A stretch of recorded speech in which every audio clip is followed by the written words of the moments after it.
everybody? Welcome back to the BlitzCity podcast. And I know y'all didn't think that I was going to leave y'all without a HBCU top 10 freshman list. True freshmen at that. Not redshirt freshmen, but true freshmen. Y'all know I do this every year, so we got to keep it going. All right, now, before I get started, these are opinion-based. As I say every year, these are my opinions. I went through every school's recruiting class. I look at a lot of tape, guys, a lot of tape. And these are just my opinion. If you feel differently, cool. Just let me know that in the comments below and keep it respectful. Now, at number 10, we got Amarian Brown from Jackson State. Now, he is a wide receiver. Amarian Brown, I said this before in a different video. I'm a very big fan of him. And the reason why I say this is because his tape, his high school tape, and maybe I'm crazy. I will be that. But his high school tape reminds me of AJ Green at Somerville back when he was in high school. His tape is literally reminiscent of AJ Green, former Cincinnati Bengal, former first-round pick, former star receiver for the Georgia Bulldogs, AJ Green. Like, this guy is just magnificent in the air, man. I just love to watch him ball for real. Those spectacular catches, that concentration, the eye discipline, he's just good. He's really good, and I am a very big fan of Amarian Brown. So he comes into number 10 at my list. At number 9, we got Malik Brightwell, South Carolina State. Go Dogs. Now, Malik Brightwell he's a burner. Right? He's going to take the top off your defense. That's what he does. Do not let him get behind you. He's the guy who your coach tells you a week before, like the week leading up to the game, do not let this kid behind you. Because that's what he does. He has very fluid route running. Okay, and he's just able to get lost every time behind those safeties, behind that corner, and he's off to the races, man. He's aggressive in the air coming down with the football, and he's just a very nice addition for the Bulldogs. But Malik Brightwell, I, for one, as a Bulldog fan, cannot wait to see him play for us, man. That kid is electric. At number 8, we got Mason Williams, linebacker, Delaware State. Coach Deshaun Jackson, when he initially had this class, we were very critical of it. A lot of people were very critical of his class, but it is really good. Going back and looking at it, it is really good. And it's 2 kids on this list from Delaware State, mind you. And we're going to talk about the other one later. He's higher up. But Mason Williams is that guy at linebacker. I think he's going to be one of the better linebackers before he leaves the MEAC. It is rare that we see kids stay all 4 years now. Y'all know that. The transfer portal is what it is now, but I think Mason Phillips is going to be that guy. Whether he leaves in a couple years or not, he is going to be that guy wherever he is. Delaware State got a dog from Duncanville, Texas. Now, Duncanville is a premier, perennial high school football powerhouse, so you're expecting big things already. But with this kid, he just seeks and destroys. That's the kind of linebackers that I love to watch. He seeks and he destroys. And that kid can hit. That kid is a great hitter. Okay, I can't wait to see what he does for Delaware. At number 7, we got Zay Stribling, UAPB. We got a UAPB guy on here, and I love that. You see, Zay is a true lockdown corner. Like UAPB got them one. You know what I'm saying? Like, we saw what they were able to do last year. They got one, man. Zay Stribling is a guy who, when I was looking at the guys for UAPB, I was like, I really like this kid. Like, I kept going back to his tape because I saw it first. I went to a couple other kids and I came back to him because I just really liked his tape. He's a true bog. This kid is a true one-on-one corner.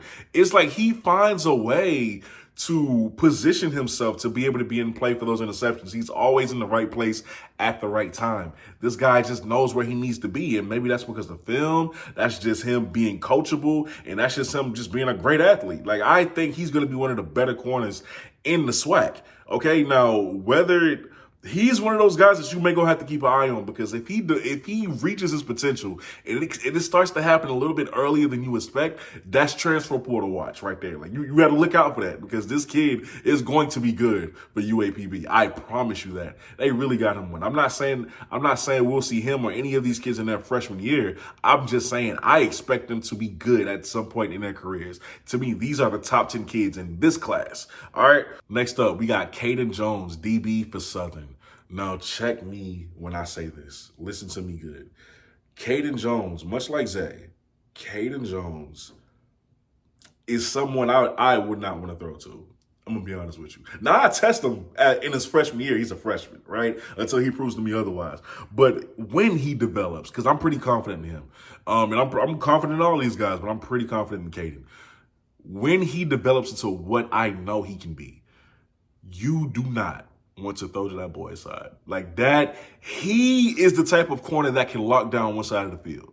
That's a very talented young man that Southern has. He's the type of guy who can knock down one side of the field. To me, he's a little bit longer. His arms seem to be a little bit longer. He's a little bit more rangier. Okay, once he puts that weight on, once he gets that physique to where he wants it to be or where the strength coach wants it to be, you're gonna see just how dominant this kid can be. At number 5, we got Moses White for FAMU. Moses stuck out. His tape stuck out to me. See, Moses is one of the most aggressive guys that I have seen. Like, his tape is just fun. Like, that's just the only way I can put that. Moses White, his tape is just so fun, man. And I'll tell you what, he's a great athlete. I don't know.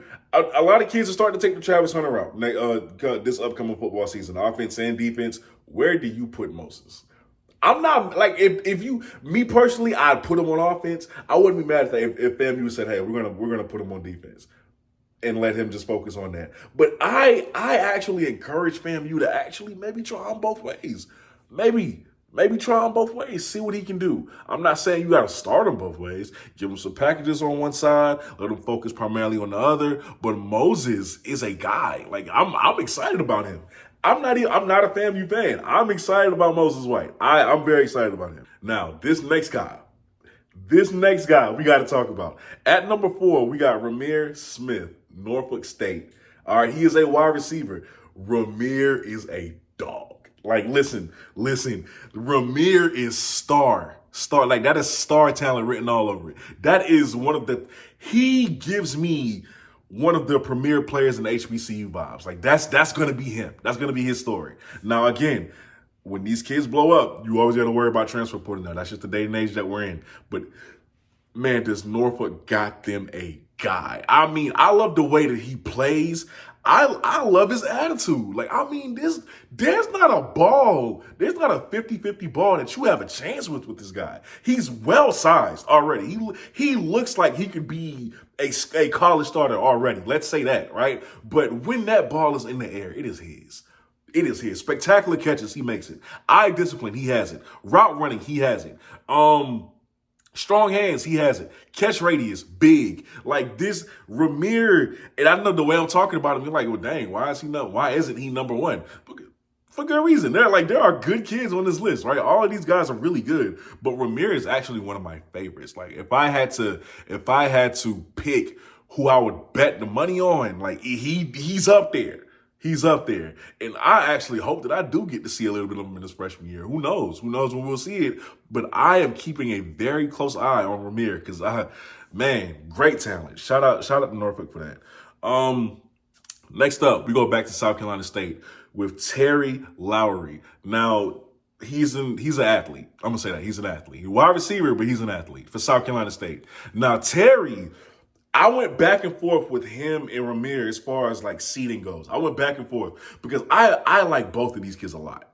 But I put Terry there. I put Terry just a slot above because he's an athlete, right? Because he plays multiple positions. But you want to talk about explosive. You want to talk about acceleration. You want to talk about speed boost. Oh, Terry got it. Terry has vision. Terry has speed. Terry has acceleration. Terry can catch. Terry can run. He can block, tackle, score the touchdown, snap the ball, hold the snap, and kick the extra point. Hell, the boy will fill up the Gatorade cooler, walk the dog, and paint your backcourt. And he can pass. Terry can do it all, man. This dude is just a phenomenal athlete. Like, he is going to be a guy for us at South Carolina State. So shout out to that signing. I just listen, explosive. Jack of all trades, kind of. I was hypnotized by his tape. Like, I couldn't look away. I really couldn't look away. Like, you give him an inch of daylight, he's gone. You have to love Terry Lowry's tape. Number 2, and it was so hard for me not to put him number 1, but number 1 deserves to be where he is. Wayne Patterson, Jackson State defensive tackle. That boy there. That Wayne Patterson. Listen, I watched a lot of tape. I'm a former defensive lineman myself, so I love watching defensive linemen. Wayne Patterson might be one of the most athletic, one of the most quickest defensive tackles I have ever seen. I love that boy's tape. I love his tape. I could go back and watch his huddle all day. I need y'all to understand that. Shout out to Coach O. Shout out, cause clearly you know talent, right? We know this. We know this. But my God, how do you continue to find players like this? Wayne Patterson hasn't, man. There was one particular play where he just shot out like a cannon. And I think he caught an interception and started to run it back. And even when he was running it back, I'm like, you're not supposed to be moving that fast at that size. Wayne Patterson is strong. All right, there's more than one way to rush a passer, this we know. But he is so strong on top of being so athletic and so quick. That's dangerous. That's the type of kid to where I don't want one-on-one blocking with him. I don't want one-on-one blocking with him. And he looks like he's kind of scheme-proof in a way, too. So, listen, Wayne Patterson, he deserves, I struggled not to put him number one. But number one is very much deserving of where he is. So, Wayne Patterson, I should have put 1A or 1B for him, probably. And end up having 11 kids on this list. Wayne Patterson is that guy. He's that guy. Hella respect for Wayne Patterson.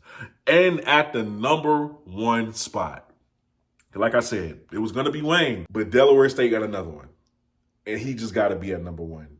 Jaden Robinson, wide receiver, Delaware State, coming from Long Beach Poly. So you know he was going to follow Coach Jackson to Delaware State. He's number one.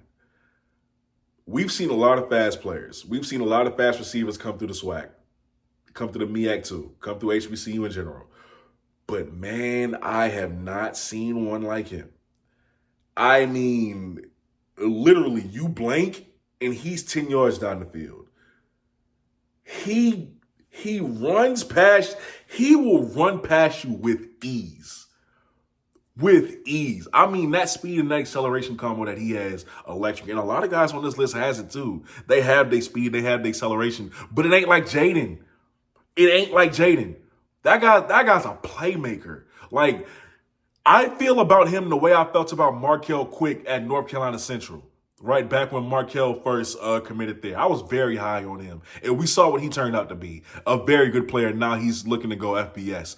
But Jaden could be that too. Probably better. I'm counting on it. You see, not only that, right, we can talk about the speed until we're blue in the face. We can talk about the acceleration until we're blue in the face. But this kid can catch. Spectacular catches. He can do it. And let's be honest, they don't need to, but Delaware State can put him at a multitude of places. You can get really creative with a guy like Jaden Robinson. Really creative. That's what I love most about this kid. You can get really creative with him, man. You just put him in open space and let him do what he has to do. Just give him the ball. That's the kind of guy he is. Just give him the ball. So, guys, this is my top 10 HBCU freshman list for 2025. You let me know if you disagree. You let me know who should have been where. You let me know who you would have added. Be respectful though, because again, this is opinionated. With that being said, this is your boy Kobe. Y'all are watching the BlitzCity podcast. I'm out. Peace.